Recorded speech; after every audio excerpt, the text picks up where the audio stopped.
Hello and welcome to another episode of Bring Back Focus, a podcast where we explore how to do your best work in a world full of noise and distraction.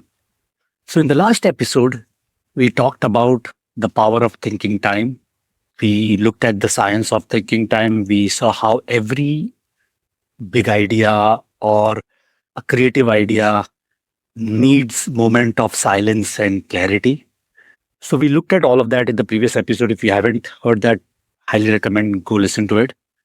In today's episode, we'll take it a step further and we'll get more practical. So, today we'll discuss how to design and protect your thinking blocks in 5 steps. And more importantly, how do you make them actually useful? So, let's get started. Before I get into the step by step process, let's understand why does thinking time get ignored? It's not that people don't understand. If I tell anyone, they get the concept, they know that it is important. However, it is very rare for people to block thinking blocks in their calendar. So why does that happen?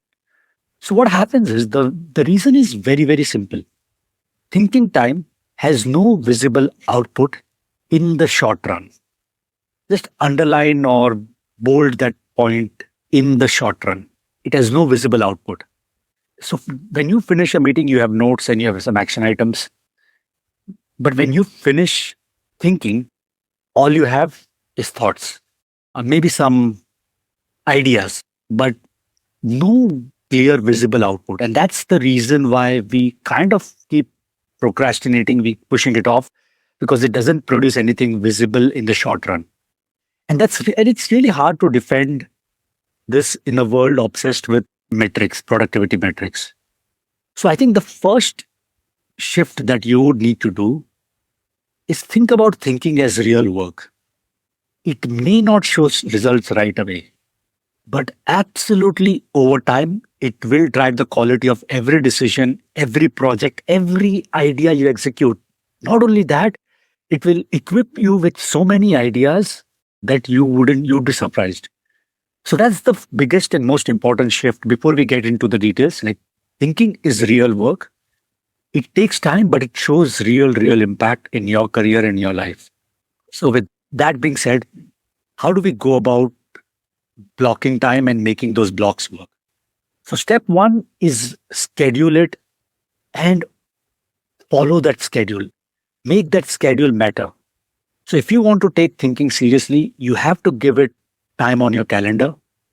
Calendars don't lie. So block it on your calendar. Start small. 2 30 minutes blocks a week. That's it. Block it at a time. Nobody can move it. It's non-negotiable.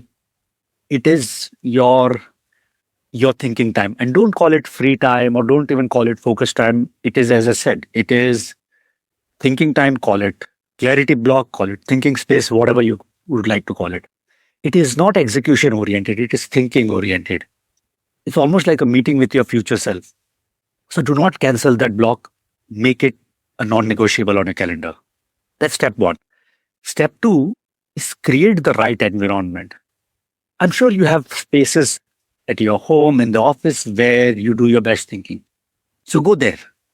Just turn off all your notification. In fact, keep your devices away from your eyesight. What I do is I just keep my devices in a different place. I take my notebook and go to a particular place in the office or at home. And that creates the right environment for me.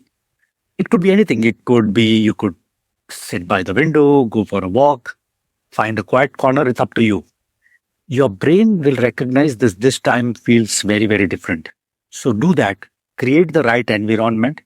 And again, the goal is not to plan, not even to analyze as much as to capture. So take your notebook along with you, a pen and paper, whatever, but something that doesn't have any apps on it. So it has to be, even if you're using a digital notebook, it has to be free of apps. Take it and capture your thoughts. Just jot down fragments, phrases, whatever. You will be surprised at how much your brain starts thinking when it is in this mode. So that's step number two, is to create the right environment. The third one is have a gentle prompt ready. What do you mean by gentle prompt? It is not a to-do list. It is not like a hard question, but almost like a free, flexible question or prompt, something like, what am I not seeing clearly right now? Or what should I stop doing that is making me ineffective? Or something that I really like is, what can I do that will make this project 10x better?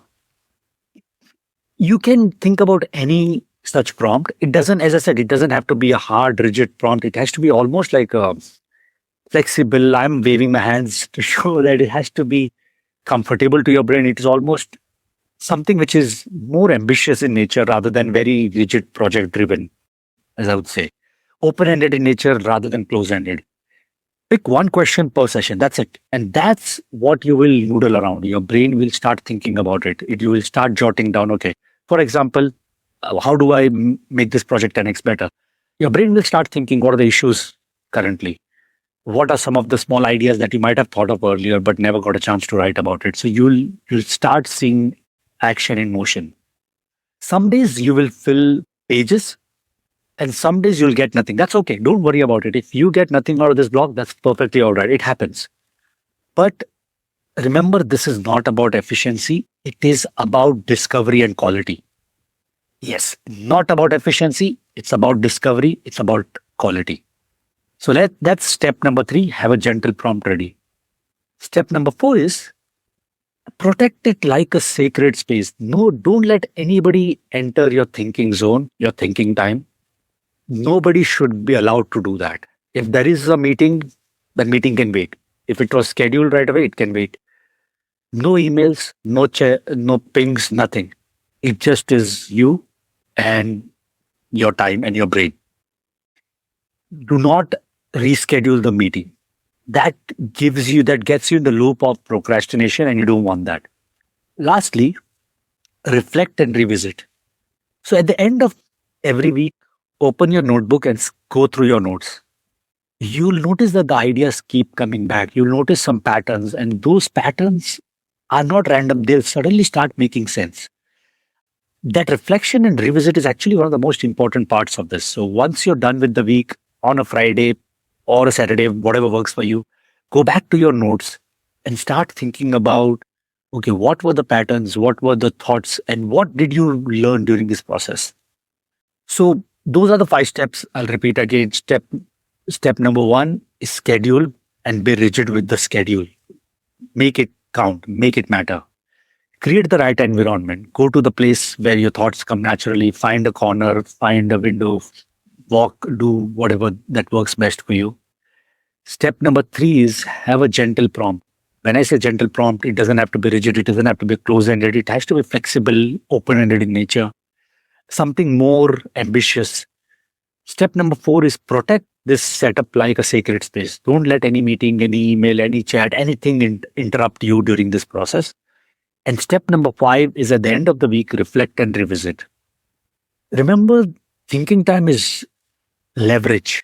It is not a luxury. It cannot be pushed off. It is not something, it's not a nice to have. It is a must have. It is leverage. It's the difference between people who are always busy and people who move the dial. So start small, block 2 30-minute sessions, bring your notebook, ask one good question, and protect that space like your next big idea depends on it. Because you know what? It just might. Thank you so much. I'll see you in the next episode of Bring Back Focus.